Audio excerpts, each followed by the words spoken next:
my computer images, not my stick images, because they needed an extra port for this little gadget that is supposed to advance things. It's supposed to advance.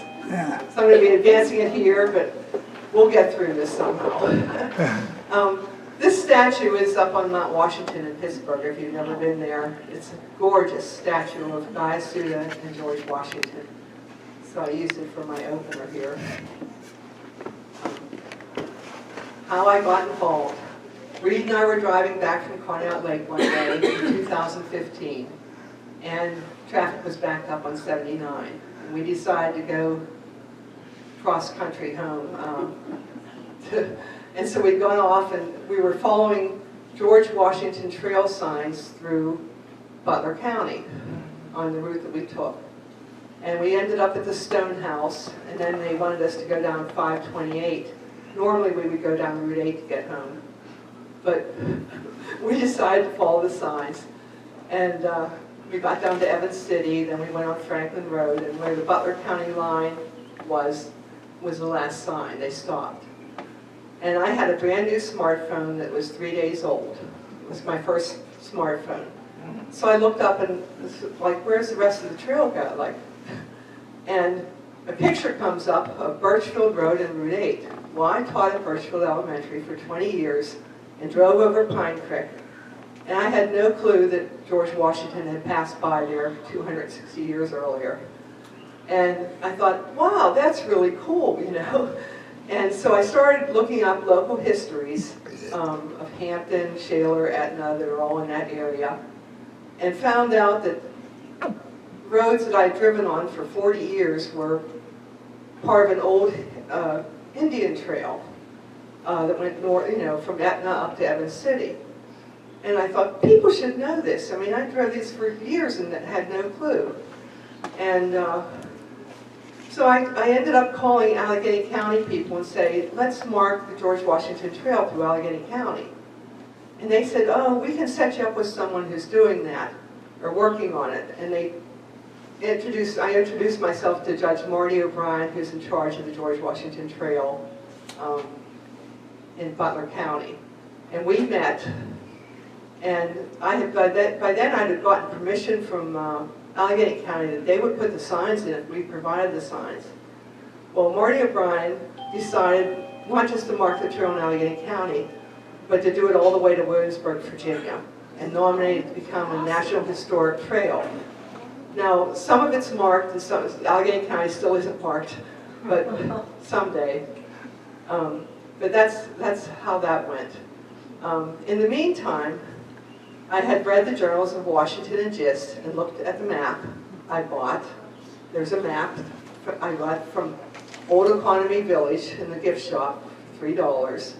And I looked at the map and I went, that's not the way they went. Because I read the journals and I thought, what's going on here? And then I read a disclaimer on the map right here. It says, the precise route followed by Washington is unknown. Aside from Logstown, Venango, and Fort LaBeouf, also unknown are precise sites of camps or other overnight accommodations. I went, ooh, a 260-year-old mystery, and I love puzzles. I'm a terrible public speaker. Well, not terrible, but this is not my thing. And I'm not a great historian, but I'm really, really good at puzzles. So I tackled it, and there's pieces of the trail that you know, and then you have to figure out the others. And this is the map that I just held up for you. And the one side right there is the whole map. And then I blew up this section so you could see it better. But of course, without full screen, you're probably still not seeing it. But the way the person did it back in the 1930s, his name was Paul Wallace, and he was hired to figure out the trail. Well, he took them on a real direct route between Logstown, where they started, and Venango, which is Franklin, PA. And that just couldn't be, because I'll explain later. Is Logstown Ambridge or? Well, Logstown, in all the history books, is Ambridge, but I determined it's Leesdale, PA. And I'll explain that why later too. Okay. But first, a little background. In 1753, George Washington, at age 21, was sent on a historic mission by the British Governor Dinwiddie of Virginia to take a message to the French at Fort Le Boeuf in Erie. Washington hired 45-year-old Christopher Gist, a surveyor for the Ohio Company, and an experienced wilderness traveler as his guide. He also took 6 others, Jacob von Gramm, French interpreter, John Davidson, an Indian interpreter, Barnaby Curran and John McGuire as Indian traders, and also William Jenkins and Henry Seward as general helpers.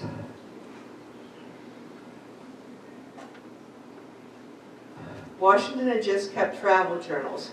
From these notes, we know that 3 native chiefs, Half King, also known as Tanacarason, White Thunder, and Jezakake, as well as 33-year-old Gayasuda, described as the Hunter, accompanied them to a shore-safe passage. The 12 men left Croghan's Logstown trading post at today's Leesville, PA, on November 30th, 1753. 2 big clues were ignored by Paul Wallace who marked the trail as it is today.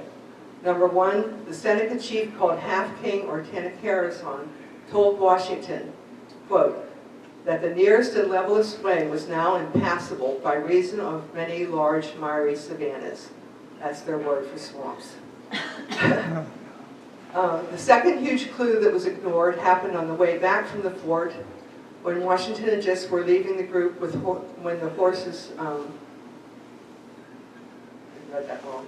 When Washington and Gist were leaving the group with horses to continue on foot.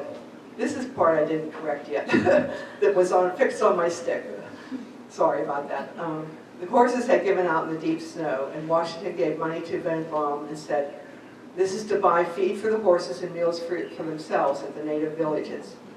Therefore, that's what I knew they were doing all along. When I first read their journals, they just said they encamped everywhere.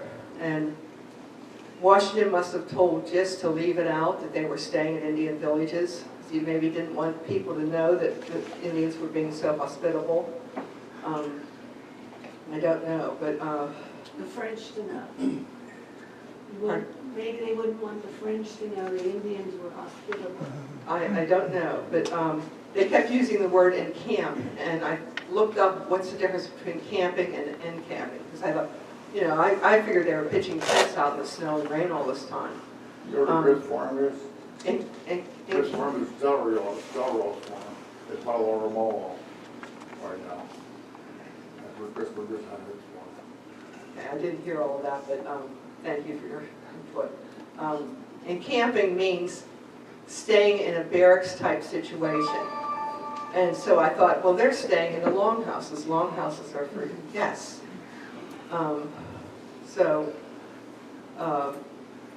That's probably what was going on.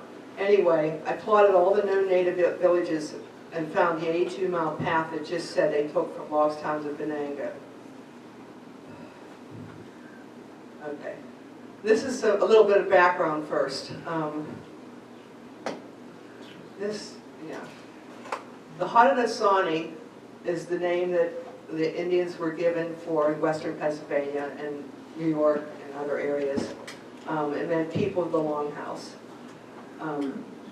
Each village had a cluster of cabins, at least one longhouse with fire pits. Longhouses were gathering places for trading, meetings, practical crafts, group cooking, and a guest house for overnight visitors. It was the Motel 6 of the day. Villages were surrounded by several square miles of cornfields, and outside the cornfields were designated hunting areas. The only place to buy corn for the horses or meals for themselves were at the native villages.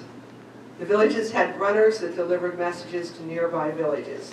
So I imagine when they were at Logstown, there was a runner that went ahead to murdering town and said, hey, there's 3 Indian chiefs and dignitaries from the British government that are going to be stopping here tomorrow. And they probably got food ready for them and that sort of thing. Anyway, and that probably happened the whole trail up to Le Boeuf. Later, when Gayasuda was a chief, he was in charge of the Pine Creek watershed, which includes Richland Township, where I live. This shows a picture of a typical village in western Pennsylvania. They had the stockade fence around it to keep the bears and mountain lions and the wolves out and keep the children in. And of course, they had their houses in the long houses. Did you have a question, Connie? Can I fix that for you? Sure. You know how to. Yay. This is my distant cousin Connie. We just met. We sat together. I was sitting at a round table at the George Washington once-a-year summit meeting, and Connie sat down next to me. And we talked and hit it off. And we exchanged information at the end. And she said, she saw my middle name was Neff, and she said, my DAR ancestor is Abraham Neff. And I went home and looked in my Neff book, and he was my, like, 7 times great uncle. So we're distantly related. What did you do? It shows up here. It shows up here. Thank you for fixing that. I want to see you at the end, too, to help me get my stick in order. I'm a techno dummy. The library helped me with everything. Okay, I wanted to go over some 1,700 villages in western PA. Shanapins was at Lawrenceville on the Allegheny River. Killbuck Island was on the Allegheny River where the Science Center is today in Pittsburgh on the North Shore. Bellevue on the Ohio River had an Indian town. The intersection of Tom's Run and the Ohio River had an Iroquois village. That's where the Interstate 79 goes over the Neville Island Bridge. How many people are familiar with that? Yeah. There was an Indian village there. And then there was Logstown. Logstown was one of the largest Native American villages east of the Mississippi. It was like New York City. It had 10 different tribes in it and about 2,000 people. Most of these little towns just had 100, or like Canning had 400. It was big, you know. So Logstown was at the intersection of Big Swiftly Creek and the Ohio River. Mingo Town and Crow's Run on the Ohio River. Sawkunk was at the Beaver River and Ohio River. Murdering Town was called a collection of villages in the Quoniquisette area, and I found 8 different locations for Murdering Town. Okay. And that plays into this path too that you're going to see.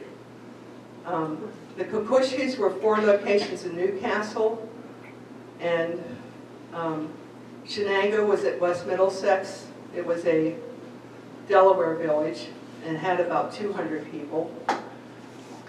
I know there was also one in Pymatuming at Clark, PA, but Clark, PA is underwater now. Okay. Mercer had a Lenape village. Then Pine Swamp Barrens was at Prine's Corner, which is at the intersection of Route 965 and 173. I believe that's Prime Corners. Prine's Corners. Corners. Isn't that what I said? Corners. I'd have to put an S on the end. Thanks. I also have 2 spelling errors in this that are on this that aren't on my stick. You'll see, but I'll blame autocorrect. When it comes to that, you'll know when you see it. Okay. I heard that there was an Indian village at Grove City, which makes sense because the white people, when they moved in, when the Indians had left, they took over the villages because they already had the cornfields cleared around them, 6 square miles. So that's why, and if you look at a place like Mercer where all the roads are coming in, it's like a starburst to all the trade routes that leave it. Same thing at Franklin, PA. Okay. There's also a village at Sandy Creek, both the one that crossed 62 and the one that's by Gate. And then Slippery Rock had a village called Wetchachapoka. And I have no clue if that's the correct pronunciation. Okay. So, moving on. Hiking in the woods in Pennsylvania was described as easy to traverse because the canopy was so thick it allowed for very little growth of underbrush. Main trails were described as 3 feet wide. There was enough space for 2 people to walk side by side or one on horseback. trails were marked by carvings in the tree trunk bark. So this is kind of looked at something like Franklin Road Route 19 to 528 would have as a main route for Native Americans. And same with the Venango Trail that goes across 62 and over to Venango. It would look like this.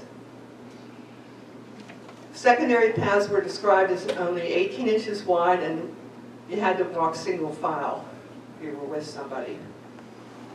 Okay.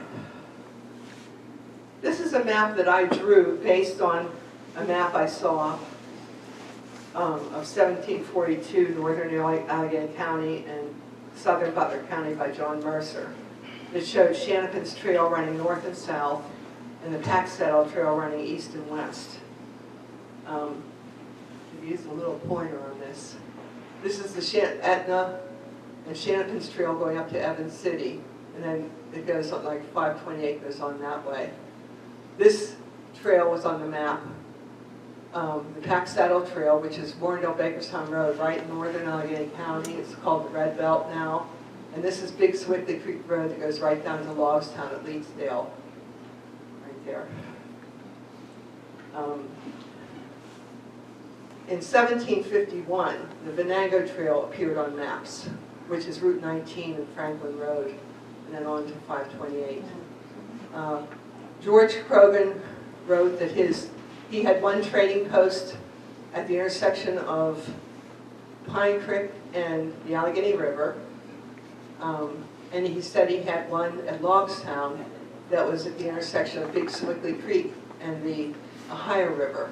And that's written in his 1751 diary. So that's from the horse's mouth that Logstown trading post, at least, was at Leedsdale. Ambridge is 4 miles up here, and all the historians say Ambridge, but I can tell you why that happened. I have like 6 sources from the 1700s that say that Logstown was at Leedsdale. There's one source that, if you misinterpret it, puts it up here, and that's because Old Economy Village is right in the middle. There was somebody in the 1800s going on a boat down the river, and when he got to this area, he said, Logstown was 2 miles above Old Economy Village. Well, above on dry land is north of, and that would mean Ambridge. However, this guy was out on a boat, and above on a river means up current. And up current in this section of the river is, Right. yeah, you know what I'm saying? So it's south of, so it should have been 2 miles south of Old Economy Village. In other words, Old Economy that was here, that meant, you know, the guy in the boat meant that Logstown was there, because that's what's up, that's above, in his words. So that's how that came to be. Okay. Let's see. I ad-libbed that part. Okay, I did look up the deed search, and the owners of George Croghan's property paid taxes to Allegheny County. So he was on the south side of the Ohio, of the Big Swickley Creek. Gist wrote in a 1755 journal that he and George Washington stayed at Croghan's trading post / meeting house in November of 1753. So that's a direct source. Okay, I threw this picture in because it was a nice piece of art. This is Pat King and Christopher Gist, an artist, John Buxton's work, showing Tanacarason and Gist contemplating their next move in the wilderness. Okay, then here's my take on how they traveled. There's the Logstown, and the first night they went 15 miles up to Evans City, Murdering Town. And then on the second day, they said they went Kuskies 20 miles and Venango 10 miles. And that was the big thing that messed things up, because Kuski is 20 miles away. It was actually 19 on MapQuest. And Shenango is 11 miles away. And what happened is the next 2 days, they went 22 miles and then 15 miles, and then got to Franklin, which is Venango, and I thought there's not two Venangos. So what happened is, I think in the journal, Christopher just either heard his interpreter wrong and wrote down Venango instead of Shenango, because Shenango is what fits in, and that's at West Middlesex. Okay, so let's see. I shouldn't add that because then I redo parts. The dotted line, it shows the return trip right here. I have them when they come down from Fort LaBeouf, which is up in the air. I didn't critique the part that's Franklin to Fort LaBeouf because I'm not local to that area, and it looked like it was pretty good. The one thing is, though, Paul Wallace, who did the trail, he had 18 missing miles between here and there, and he tried to make up for it with a story that they couldn't cross French Creek, so they went 9 miles up the creek, crossed, and then came 9 miles back, and then continued to Fort LaBeouf. And that's how he tried to account for his 18 missing miles. But the problem was that they weren't missing up there, they were missing down here. So I noticed details like that. That's why I'm good at puzzles. So anyway, I have them coming back this way, and they say they stop at Sandy Creek, and I have the Sandy Creek that's, you know, by 62, and then I have them going to Mercer, and then at Mercer is where the horses had given out. They had walked the horses this part because the snow was so deep, and that's where Washington decided he wanted to split up from his group, and just he and Gist would go on foot. Now, before they left on foot on December 26th, I'm sure the Indians told them which way they should go. And this is where Grove City comes into play, because it's Tim Cook's fault, by the way. I asked him about a road that goes from Mercer right to Slippery Rock. And he told me that that road has swamp coming right up to the edge of it. Meaning when the road wasn't there, it probably, you know, took over that path. And that is why I have them going from Mercer to Grove City, then Grove City to Slippery Rock. In the journals, if you read it someday, they stay overnight in a hunting cabin, an empty hunting cabin in Slippery Rock. And I figured that would be right after they pass over Proles Mills. They get up at 2 a.m. and they travel another 8 to 10 miles, and I think that they go to Muddy Creek. There was a murdering town at Muddy Creek. It's underwater now, under the Lake Moraine. And then they go on down to Amberson Bridge and Evans City and so forth. And I go into more detail later about that. But that's my version of the trip. I did put this picture in of Fort LaBeouf. It says, after Venango, they traveled to Fort LaBeouf in the area to deliver their message to the French. I did not critique this section of the trip because I'm not local. And it shows what it looked like at that time. And this was from a report in 1895 about frontier Pennsylvania. There's a little museum at Fort LaBeouf. I've not been to it, I'd love to go. I've been to it tonight. Is it? Yeah. I mean to do that someday too. Okay, Did you say George Washington came through Grove City? I believe he did, Wow. because I don't think that he would take the swampy road. If Tim says the swamp comes right up to the edge of the road there, because your That makes grandparents sense, from yeah. Slippery Rock, right? No. No, somebody had a farm there. Yeah, my stepfather. Oh, your stepfather, okay. But that was out off of Courtney Mill Road, and there was an Indian village back there. Back along the Slippery Rock, that's Wolf Creek there.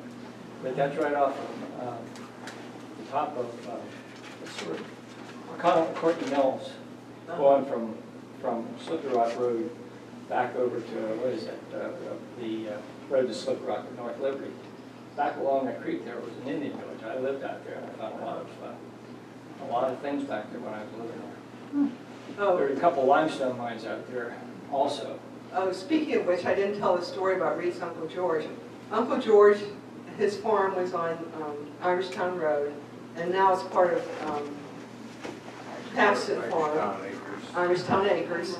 But he had 3 huge coffee cans, those real big ones, full of arrowheads and spearheads and such that he found in his fields. He would plow his fields, and then it would rain the next day, and he'd go out when the sun was shining after the rain, and he'd see them glistening, and would pick them up. And so I knew that it was a hunting ground at his farm, and because I knew and he was 15 miles from Franklin, and I was looking for an Indian village, so I read that local history, and I did all the townships around his farm, and that's how I found Pine Swamp Barrens, that was at Brian's Corners. So if it hadn't been from George, I wouldn't have found Barrens, and I wouldn't have known that this other map was so askew, because it was 11 miles off where they have it. Okay, Ginny, yes. as I understand it, when the modern disc arrow come out, that about ruined all the arrowhead hunting. You go recently for a plowed field, you go out after the rain, you'd see that my stuff, I had 2 dynamite boxes full. Wow. So, Yeah. Well, you know, the Indians were around for like 30,000 years that they know of in North America. We had a real sparse population in the 1700s because in the 1600s, hepatitis went through, and I know that 90% of the East Coast Indians perished in the hepatitis, and I think about 70% inland were lost, and then they repopulated over 100 years, and then smallpox came through, brought in by the Europeans, and another 90% died. So those little villages I told you about, they were like sparsely populated compared to what had been going on for thousands of years in America, from what I've read. Okay, back to this story. On the way home, December 23rd, they went to Venango, Lacomic, which is Sandy Creek. Then on December 24th to the Barrens at the source of Wolf Creek. Then Mercer on December 25th. The horses gave out due to the deep snow. I told you that part. Washington wrote, I determined to prosecute my journey the nearest way through the woods on foot to Shanapin's. George Washington and Gist left on foot December 26th, I believe, to Grove City, and Grove City to Slippery Rock, to a cabin in West Liberty. I sort of ad-libbed that part, so we already did it. This part, they leave at 2 a.m. on the 27th, according to the journals, and pick up a native guide at Murdering Town, and I think it's the one at Isle, PA. It's underwater at Muddy Creek. They travel 8 to 10 miles to Evans City, PA, and then they travel 2 miles more, and the native shoots at them. They rest from dusk to 9 p.m. My mileages match journal entries when they are given. My timeline works as does the approximate 1 mile per hour average that they could travel in snow. Paul Wallace does not account for his 18 missing miles on the way home. The 1 mile per hour I got from a hiker. I know someone who has hiked 7,000 miles of wilderness hiking, and he told me that you average 2 miles per hour in long distance hiking. In dry land, but 1 mile per hour in snow. That's the average. This photos of Evans City, Pennsylvania, known in 1753 as Murdering Town by the British. It's aptly described as a collection of villages on the Quantico Peninsula area in many history books. When you stand in Evans City and look south, you can see the ridge. This ridge is the south-southwest ridge. The Franklin Road goes down, and then Route 19 to the North Shore. And anybody who wants to get to Shanapin's does not take that route, because if you end up on the North Shore, you have to paddle up against the current for 2 miles to get to Lawrenceville. So anybody who wants to go to Shanapin's, they take this route This ridge trail, which is south-southeast, that goes down through my Richland Township and Hampton and Shaler and Etna. And my wilderness explorer said that Gist would know not to go off trail. You never go off trail in the wilderness. He said, because you can run into things that you have trouble. Okay.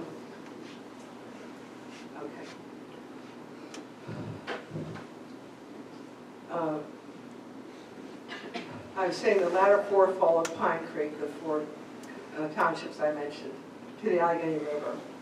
And you're 2 miles upstream of Shanapins at Etna. That would allow them to, as they paddle across the river, the 3/4 of a mile wide river, they'd also be carried downstream 2 miles. Okay.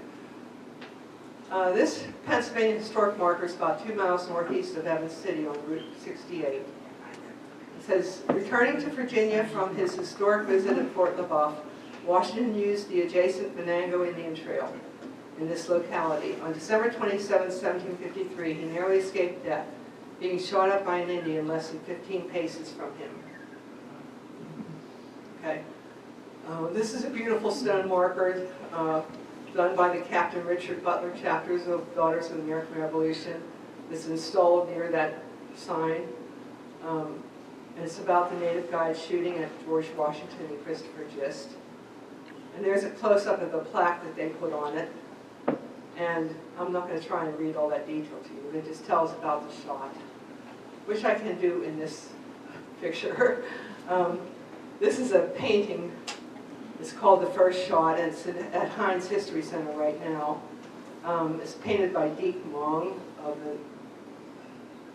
of the native turning here to shoot at George and Gist.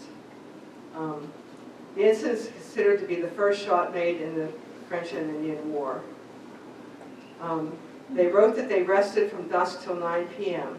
Remember, they've been up since 2 a.m. from the night before. Okay, they rested those 4 hours. And Gist wrote, we set our compass and fixed our course. In the morning, we were on the head of Piney Creek.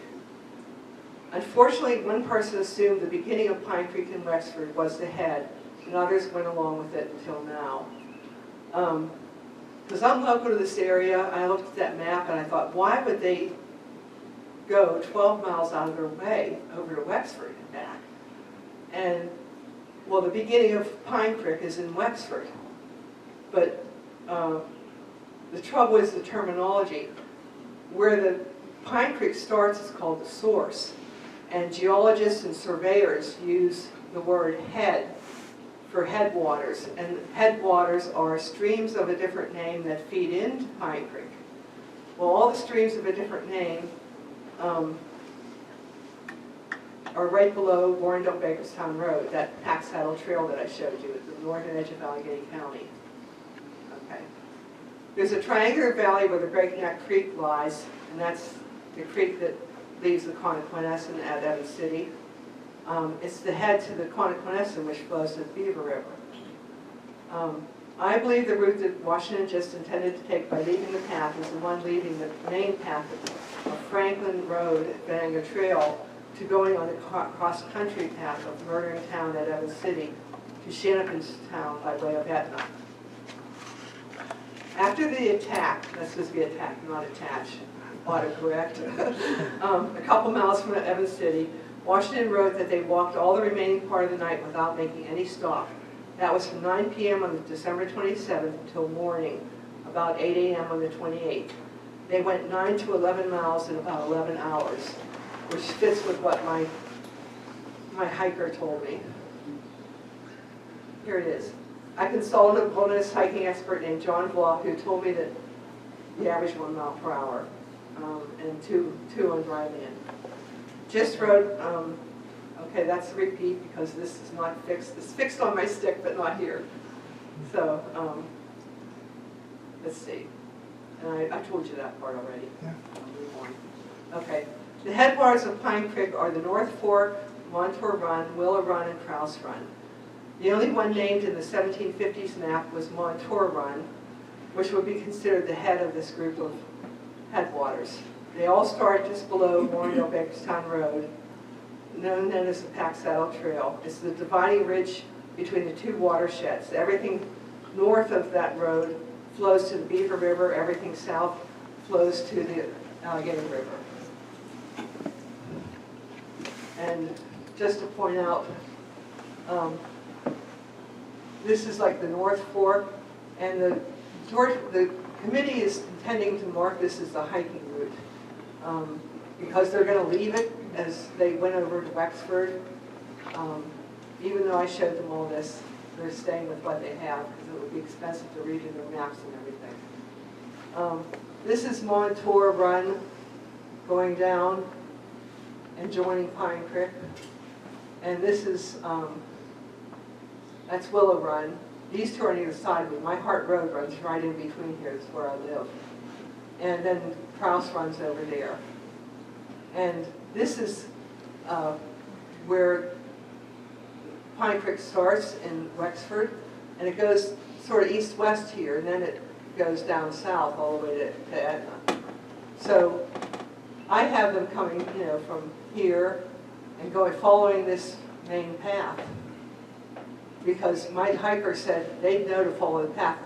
And besides, Gist had gone through this area 2 years earlier. He knew Allegheny County. He explored it 2 years earlier. I read his 1751 journal, and he said that. So he knew, even though he didn't know the Butler County part of the trail, he knew the Allegheny County part of the trail. Okay.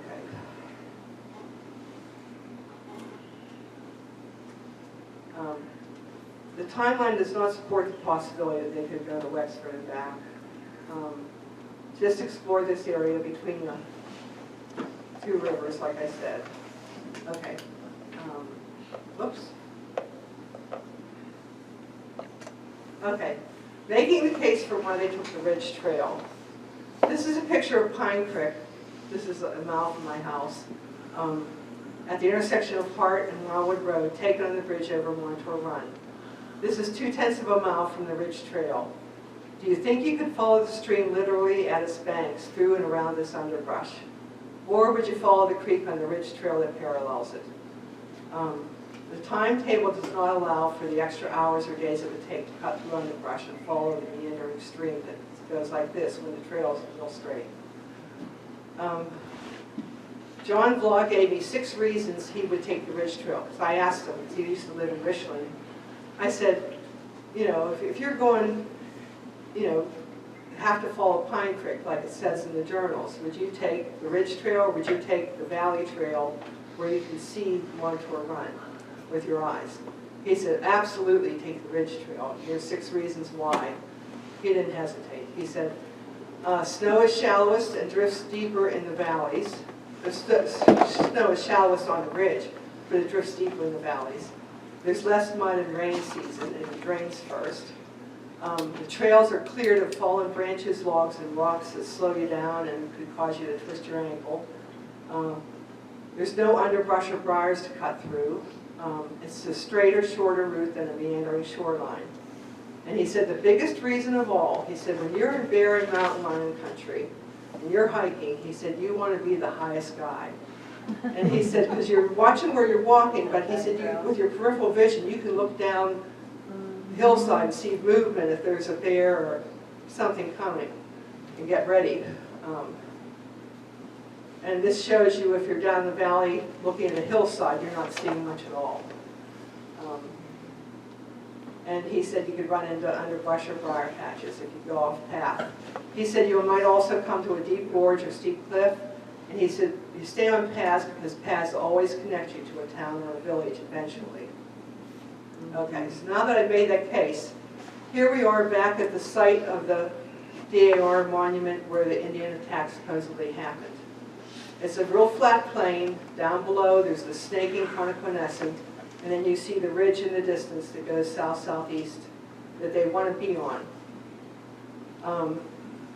This is figuring out that the Indian led them out northeast from Evans City.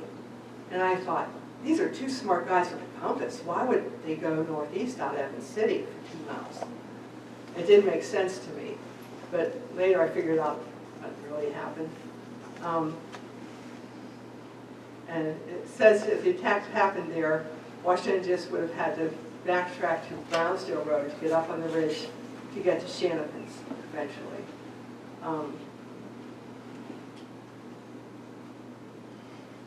Okay. This shows a log cabin on Stoop Road, which is part of the trail in Butler County. You get there by taking South Washington Street out of Evans City and traveling about 2 miles. Then you turn left on Water Station Road. On Water Station Road, there's an S-curve going up to the top of the hill to make it more gentle for people going up, or wagons going up, or horses. And I think it was in that northeast section, because they said they started to head northeast, and that's when the Indian turned around and shot them. I think that this is where it happened. I think they went out of Evans City south-southeast like they were supposed to, because they're smart, and they wouldn't let the Indian lead them out the other way. And I think it happened right there. So, anyway. To continue on, it says you turn right on Cash Dollar Road and turn right on Union Church Road and make a quick left on Stoop Road. And all these old historic roads are spotted with old stone houses or places like this with new homes in between. Okay. You make a left turn on Stoop Road to Fetzer Road and turn right, you get to Valencia Road. You continue on the Ridge Road for a while and it becomes 3 Degree Road. You keep driving on 3 Degree, you get to Denny Road, and when you turn left, you make an almost immediate right on the Ridge Road until you can turn right onto State Road headed south. And State Road and Grubbs Road. This is the intersection of Warrendale-Bakerstown Road that was the Pack Saddle Trail and the other trail that went north-south between Shanapin's and Evans City. That's the intersection as it looks today. The viewpoint is looking north there. Okay, after that road, you go on Grubbs Road and turn right onto 910. You travel 1/10 of a mile and turn left on Hart Road. It's pictured here. This is where I live, which is another section of the bridge headed south. Next, you turn left on Bank School Road and right on Josephine Road, right on West Hardy's Road to the traffic light. And straight ahead of West Hardy's Road is Wildwood Sample Road. It's part of the trail. And this log cabin with additions put on it is there. Next, you turn left when you get on Sample Road and turn right on Mount Royal Boulevard. Traveling south on Mount Royal Boulevard a couple miles, you come to Pine Creek Crossing. This is the place that Shorty, Washington, just passed by on December 28, 1753, where the old trail and Pine Creek intersect. It's the only wide-stream crossing between Evans City and Etna. Just always camped after crossing a stream. Hikers have to dry their feet by a fire in the winter because they would take their boots off, roll up their pant legs, walk across the water, and then they had to dry their feet and warm them before they would go on. They did use bear fat to waterproof moccasins back then, but it wasn't super waterproof, so that was what they usually did. At this site called Pine Creek Crossing is a mile house built in 1820. Old native trails became our earliest roads and were widened to allow horses and stagecoaches to travel them. And this was the stagecoach stop. It also was part of the Underground Railroad. This is the ford at Pine Creek Crossing, which is a rock shallow area. The day I took this picture, it was 6 degrees out, and the water was running and not frozen, as one would expect. And it's about 4 to 6 inches deep there. Most of Pine Creek's several feet deep. Behind me, about 50 feet away, is the stone house I just showed you. There's a big loop in the stream and a near-level parking lot inside the loop. Here's the cliff at Pine Creek Crossing. You're forced to go from the east side to the west side because of the terrain. More evidence exists that just knew this area. In a journal entry, the men split up for a while because they saw a hunter's footprints in the snow. And so they separated and designated a meeting place ahead. And you cannot do that unless you have traveled the trail before and you remember a distinctive feature where you can meet. And I'm thinking that they met at the stream, at the crossing. This is another photo on the east side of the Pine Creek crossing by the Mile House. And I believe they made their December 28th campsite there. They made it dusk. In Washington's journal, he omitted saying that they camped that night. But he was writing a whole week's worth of information at once, trying to remember each day of the week. And Gist was more reliable because he wrote each night. And he said that they camped that night. It is 9 hours and 9 miles from Warrendale-Bakerstown Road, where they had been in the morning. Excuse me. And like I said, Gist always camped after crossing streams. Okay, here's a picture. I believe that they slept from dusk until 2 a.m. again on December 29th, and would travel about 5 miles south from Marlboro Boulevard to Little Pine Creek in Etna, about a block from where it enters Pine Creek. From the description, I'm sorry to get the dry spot. Read, do you want to come up and read this part? We're almost done. Losing my I voice. haven't read this stuff. But Just read this. We only have 2 more slides to go.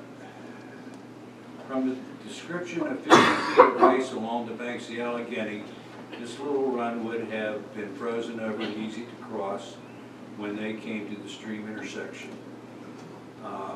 1 more mile and they would arrive at Allegheny River, which before daybreak in the dark of the morning, according to Gist, on December 29th. They spent the day building a raft and paddled across the Allegheny River using the current to carry them 2 miles from White Man's Castle, later Guyasuta Town, at Etna and Shanapin Town in Lawrenceville. Okay, now we continue. I'll try. Okay, Washington's Crossing Bridge by Millville, PA, also known as the 40th Street Bridge to Wainwright's Island, is now part of Lawrenceville as the back channel was filled in during the 1800s. And this painting was by John Buxton of Hampton Township of Gist and Washington crossing the Allegheny. Washington fell and they spent the night of the 29th on Wainwright's Island. On the 30th they went to Shanapin's.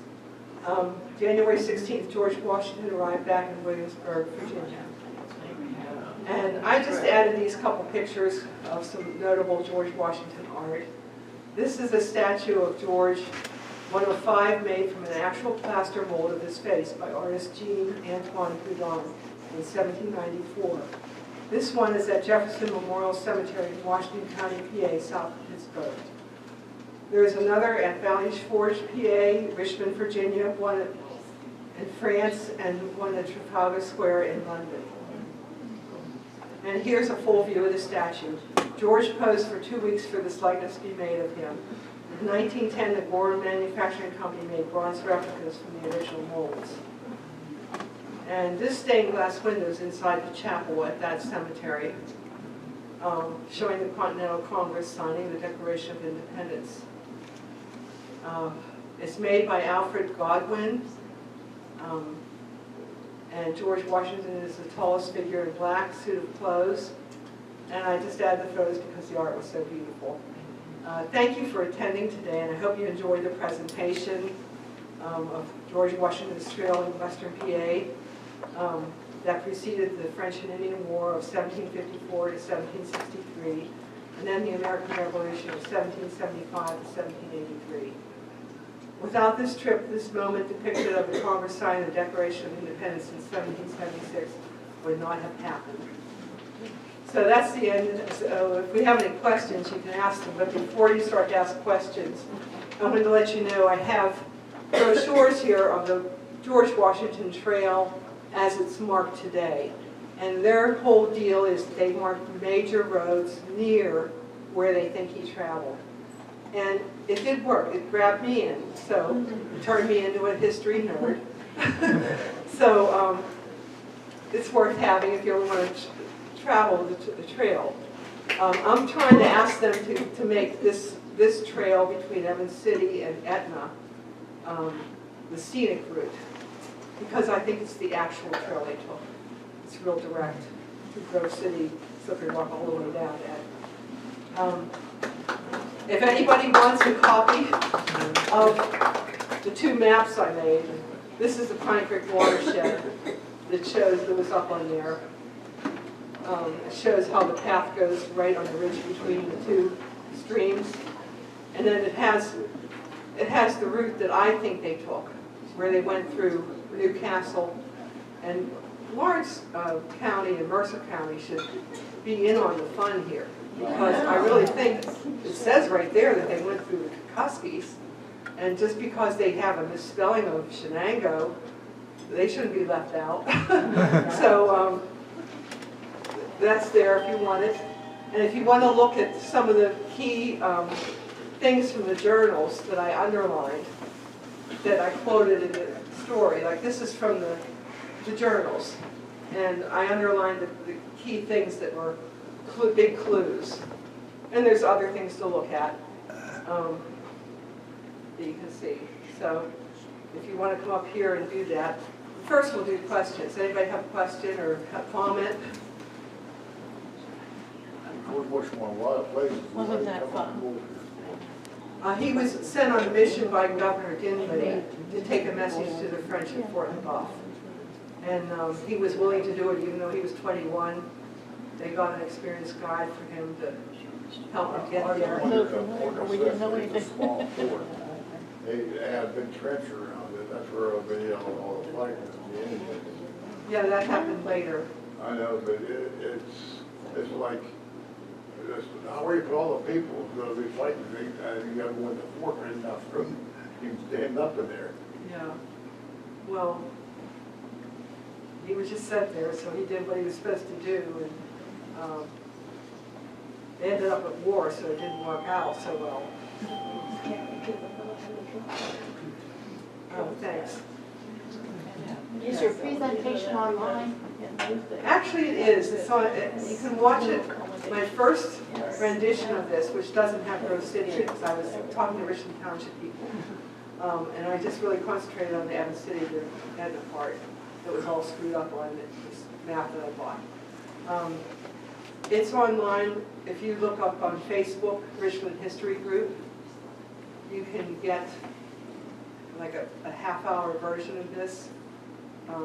I've added to it over the last couple of years since I did it, and obviously missed a couple misspelled words.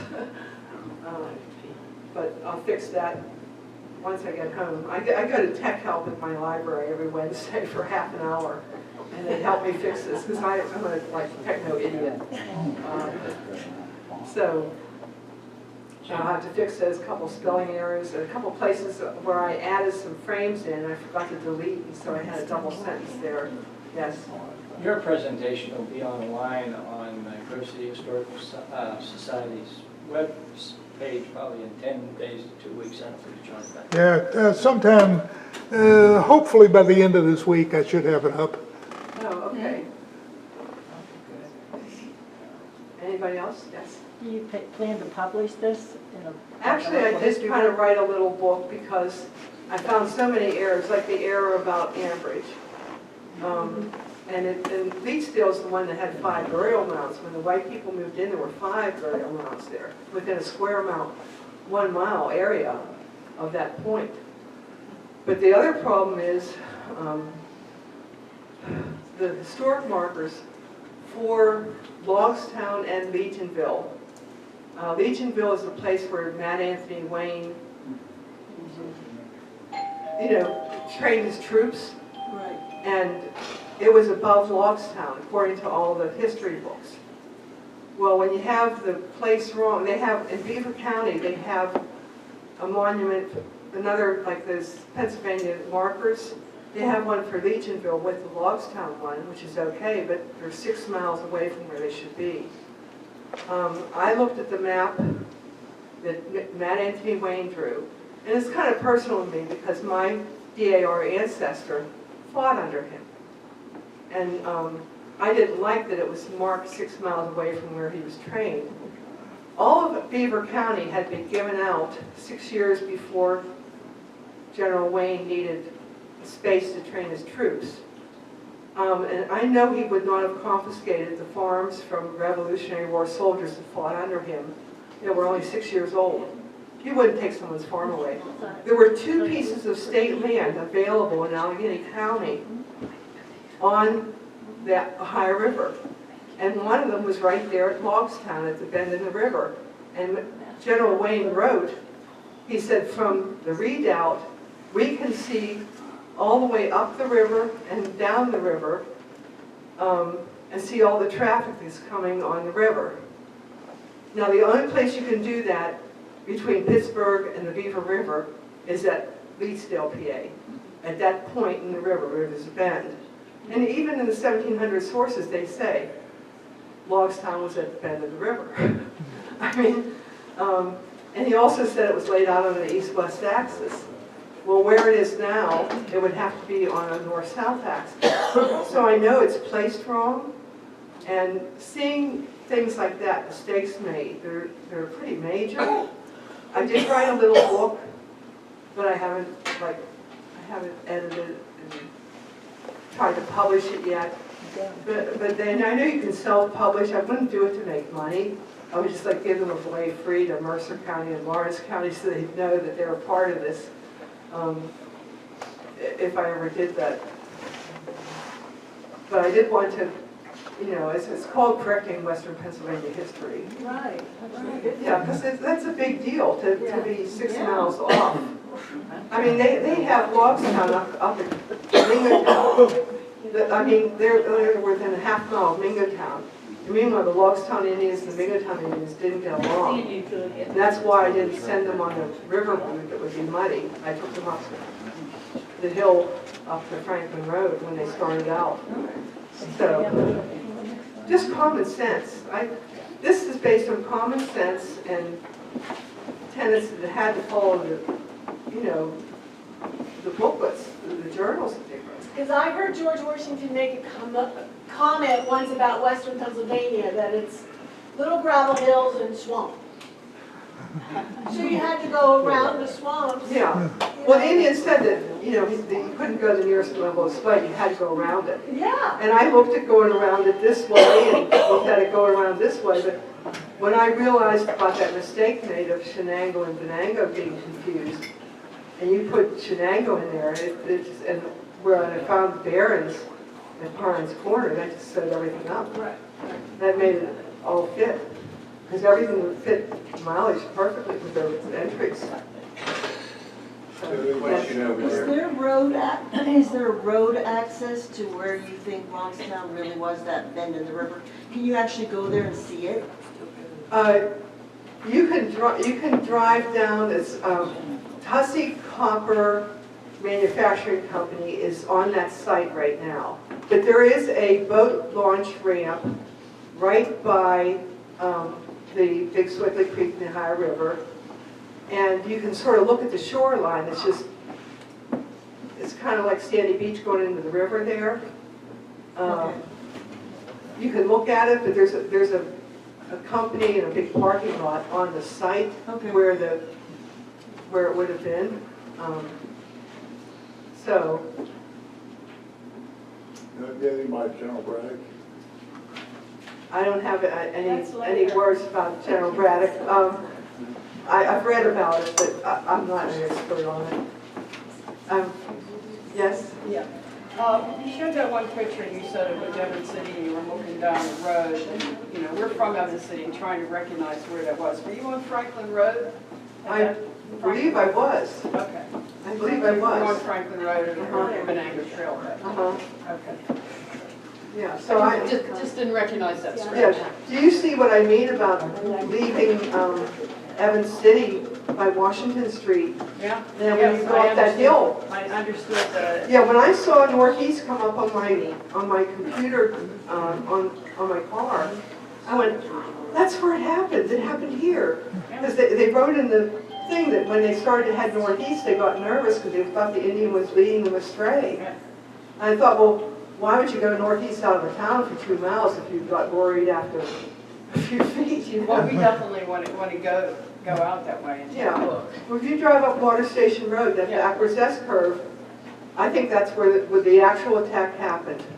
Because it doesn't make common sense that they would leave that town headed where they Yeah. went on 68. It just didn't make sense. Yeah, there's kind of been a competition for years between Harmony and us as to where it happened. And they think it happened further to the west, you know, where they are.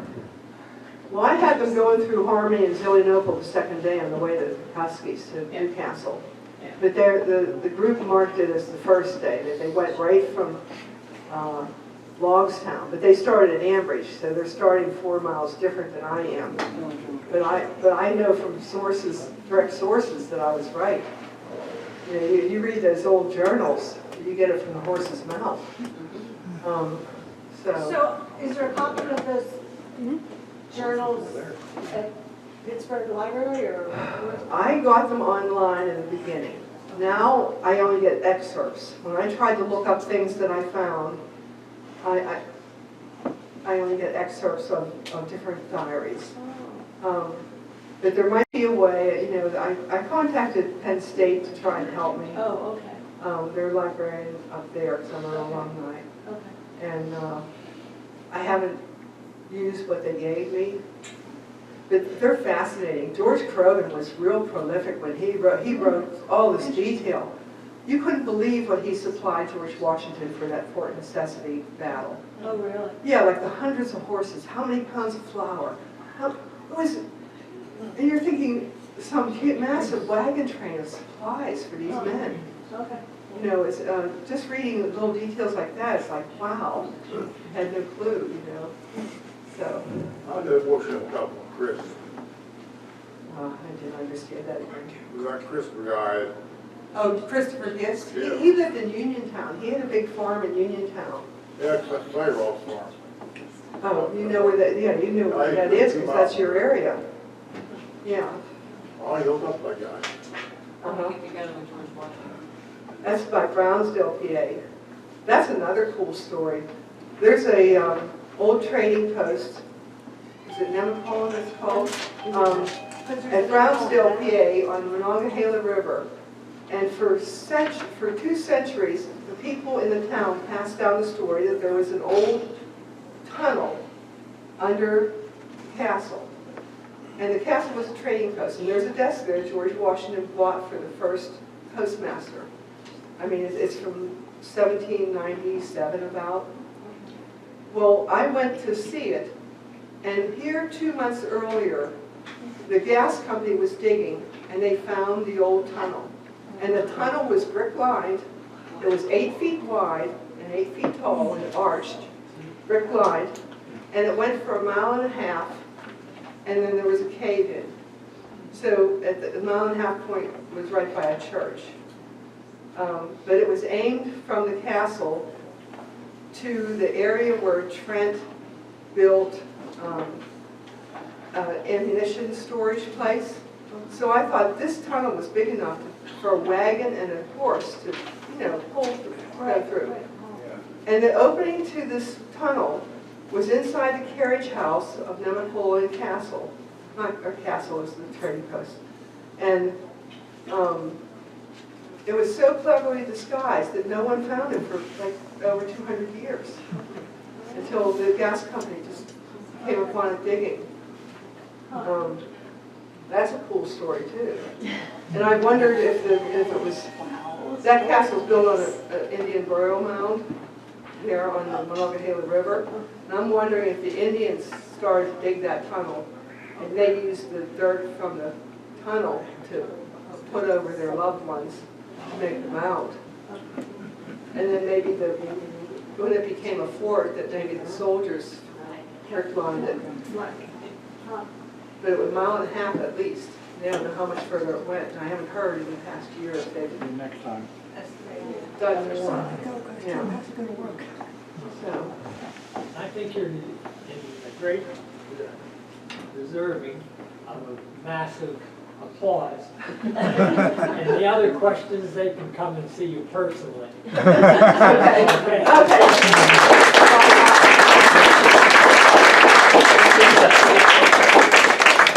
Thank you so much for coming out tonight, and Ginny, this You're welcome. was wonderful.